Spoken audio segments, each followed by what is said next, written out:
dans cette nouvelle vidéo de la Bourse en clair. Aujourd'hui, on parle de l'arnaque de ce début de siècle, de celui qui a fait passer Lehman Brothers pour un tout petit, un rikiki, un minuscule, un moins que rien. J'ai nommé le market maker FTX. Oui, on va parler de crypto dans cette vidéo, on va parler de capitalisme de contrôle, on va parler de marketing dans la finance, car oui, la finance utilise le marketing, c'est pas pour rien qu'il y a des modes et que les cryptos sont ou ont été plutôt un produit à la mode.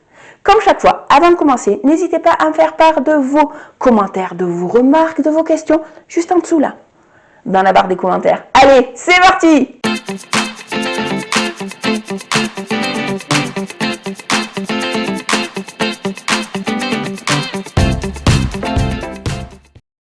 Le market maker, qu'est-ce que c'est? Qu'est-ce que FTX? Qu'est-ce que devait normalement faire FTX? Alors, un market maker, c'est quelqu'un, c'est une entité plus exactement, qui doit garantir une cotation en continu d'un produit ainsi que sa liquidité.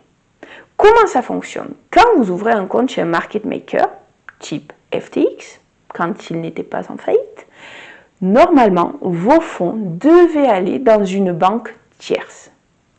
La banque disait oui, ok, votre compte machin bidule a ouvert, a déposé X euros, ce que vous voulez, et le market maker vous permettait d'intervenir. Il prenait des spreads, des frais pour gagner de l'argent.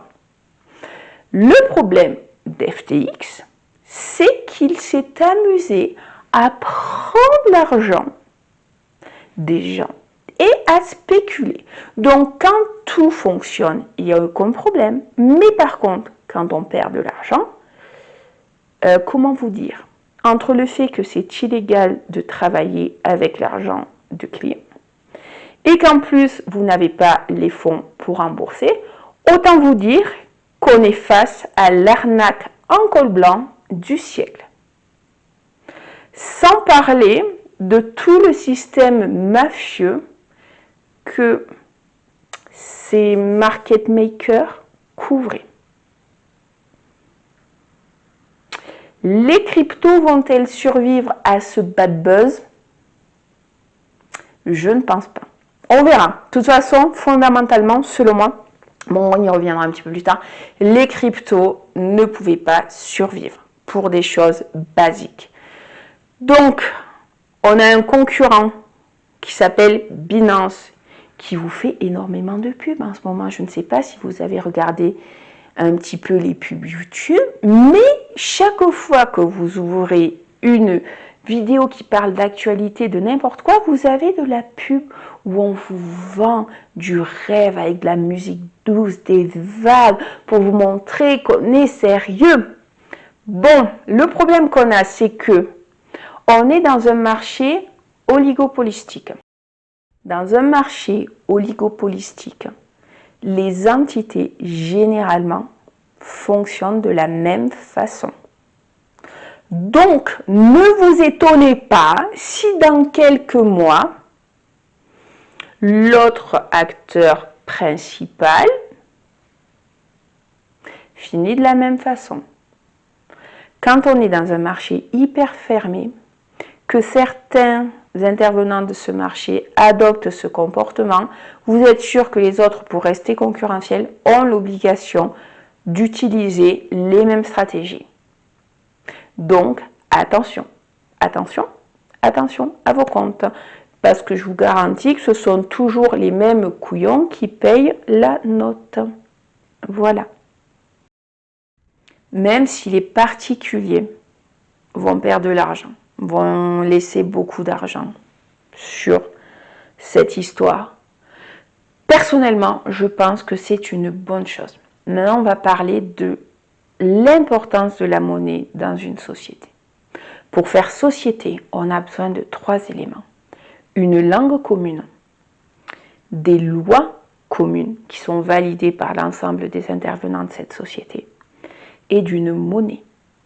On ne peut pas évoluer dans une société sans monnaie, sans moyen d'échange rapide. Dans les zones tribales, il n'y a pas la monnaie. On échange des services ou parfois ça s'obtient par la force. Le système de monnaie est un petit peu plus égalitaire, même si il y a de grosses lacunes. C'est un système moins bien que, pas topissime, mais c'est mieux que rien. Donc, la monnaie est quelque chose d'essentiel en tant qu'individu. Si vous ne pouvez pas gérer votre monnaie comme vous l'entendez, vous n'êtes plus un citoyen. Vous devenez esclave d'un système. Et on va parler du capitalisme de contrôle. En introduction, dans cette vidéo, je vous disais que la finance utilise le marketing, la communication, mais aussi les outils d'ingénierie sociale. Selon moi, les cryptos sont un outil d'ingénierie sociale.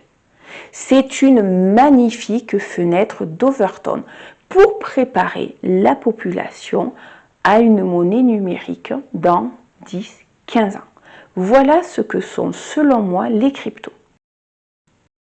Dans le capitalisme de contrôle, la crypto est le cheval de Troie de ce capitalisme de contrôle. Sans le contrôle de votre argent, je ne sais pas comment les définir, mais ceux qui sont au-dessus ne peuvent pas vous contrôler. Tant que vous pouvez gérer votre argent comme vous le souhaitez, acheter ce que vous voulez sans être fliqué, vous êtes en démocratie.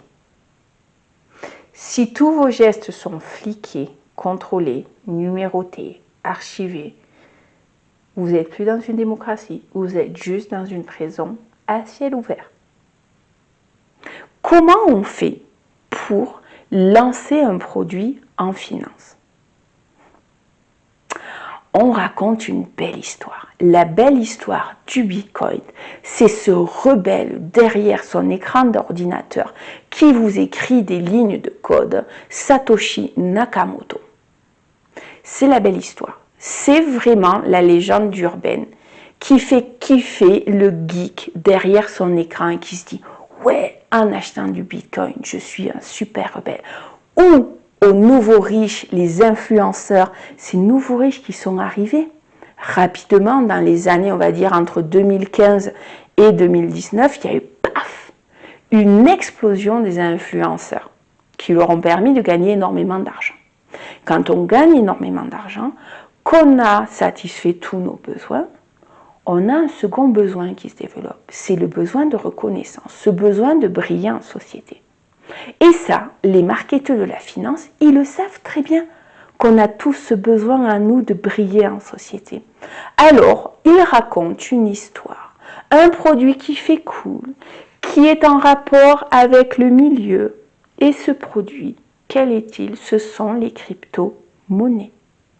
Alors, comment ça s'est passé? Ben moi, ça me fait énormément penser aux bulbes de tulipes. Oui, les bulbes de tulipes et cette folie spéculative dans les années 1630-36. Les Espagnols sont partis, les armateurs des Pays-Bas font énormément d'argent. Une fois qu'ils ont la belle maison, qu'ils ont fait un petit peu de social, il leur faut maintenant le petit truc hype, le petit truc cool pour paraître supérieur, pour montrer qu'on est au top, du top, du top. Et ce top, du top, du top, à l'époque, c'était la tulipe. Il fallait que vous ayez des tulipes sur le devant de votre maison. La folie s'est emparée. À la fin, au top de la folie, un bulbe de tulipe valait l'équivalent d'une maison classe moyenne de l'époque. Avec les cryptos, on a eu affaire aux mêmes effets, au même schéma comportemental. On a une population d'infopreneurs qui gagnent beaucoup d'argent et qui a ce besoin de plaire en société. Celui qui n'a pas le crypto est un has-been. Donc tout le monde veut des cryptos. Vous avez même Nabila, il y a quelques années, qui vous disait investissez dans le Bitcoin. Nabila, la top tradeuse, la top spécialiste en finance. Donc, on voit bien que c'était une mode qui se cachait derrière ces cryptos. Ce besoin de plaire, ce besoin de paraître. Mais ce besoin de paraître était utile à d'autres personnes qui ont, selon moi, fait un test grandeur nature au niveau mondial de l'acceptabilité du paiement par des cryptos qu'on ne détient pas au sens réel, au sens physique. En quoi la monnaie est-elle aussi capitale pour la vie en société? Car oui, la monnaie, le moyen de paiement, est quelque chose de capital dans le fonctionnement d'une société. Une monnaie déjà a besoin de 3 éléments de base. 1. Qu'elle soit facilement divisible et échangeable. 2. Qu'elle soit solide, qu'elle soit vraiment solide physiquement. Elle doit pouvoir passer à la machine à laver, elle doit pouvoir résister à de multiples échanges. Et pour finir, il faut que les gens aient confiance en la monnaie. Autant vous dire que le bad buzz, qui est pour le moment pas trop commenté par les médias mainstream, mais le bad buzz que cela va générer, les crypto-monnaies ont déjà perdu la confiance d'une majorité de la population. L'autre danger des crypto-monnaies, selon moi, c'est cet hyper-contrôle. Vous avez, par exemple, il y a, je crois, une quinzaine, voire un petit mois, vous avez les Pays-Bas qui ont décidé de mettre en place le florin. Bon, jusque-là, pourquoi pas quitter l'euro? L'euro est en train de vivre ces dernières années. Voilà. Donc, on se dit, ouais, pourquoi pas, ils préparent l'après-euro. Why not? Le problème, c'est que ce florin ne sera pas en espèces sonnantes et trébuchantes, mais qu'il va être en monnaie numérique. Que dans ce charmant pays où les manifestants sont réprimés à coups de balles réelles, les banques, maintenant, ont l'obligation de transmettre à l'État tous les achats supérieurs à 100 €. On est en train d'assister au capitalisme de contrôle. Le capitalisme de contrôle. Si on contrôle votre argent, vous n'êtes plus un citoyen, vous êtes un esclave. Et certains vont me dire, oui, mais Claire, tu exagères. Payer des impôts, c'est important. C'est important d'être contrôlé, ça permet de lutter pour la sécurité. Alors, je vais juste faire un petit parallèle. Dans les années 60, les générations de, par exemple, ma mère et ma tante, se baladaient avec des mini-jupes Rala sans jamais avoir aucun problème. La France, dans les années 60-70, c'était le top du monde du black. Tout se payait en espèces. On déclarait un tout petit peu. Hein? Donc, les marchands qui ont acheté plein de villas, notamment en Espagne, voilà, c'était pas avec de l'argent déclaré. Vous pouviez dormir à cette époque, on me l'a relaté, des membres de ma famille m'expliquaient que lorsqu'ils traversaient la France, ils dormaient sur les autoroutes, fenêtres ouvertes l'été, avec le portefeuille passé sur le siège conducteur, il ne se passait jamais rien. Pourtant, l'imposition était faible, on payait tout en cash, il n'y avait aucun contrôle. Maintenant, nous sommes le pays le plus imposé de la planète. On a un niveau de sécurité, de qualité de vie, mais catastrophique. Ne pensez pas que le contrôle de l'individu garantit une vie, un environnement sain et vivable. Plus on va contrôler l'individu, plus l'environnement va devenir délétère. Plus un individu est contrôlé, plus on a affaire à un système totalitaire et non un système démocratique, républicain comme on le veut. Donc, ne pensez pas que le fait de tout montrer, que cette transparence outrancière soit un gage de sécurité. Bien au contraire.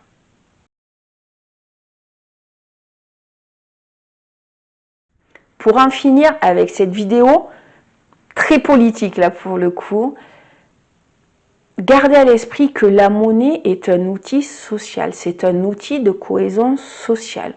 Comment la crypto, avec des grands-pères, des petits vieux, des grands-mères qui ne savent même pas gérer un portable, qui ont du mal, et des hyper jeunes qui ne devraient pas avoir touché un portable avec tous les problèmes de développement que ça génère, puissent être sortis de la société en tant que gamin pour aller s'acheter, qui n'a jamais eu les quelques petites pièces pour aller s'acheter 2-3 bons becs ou je ne sais quoi.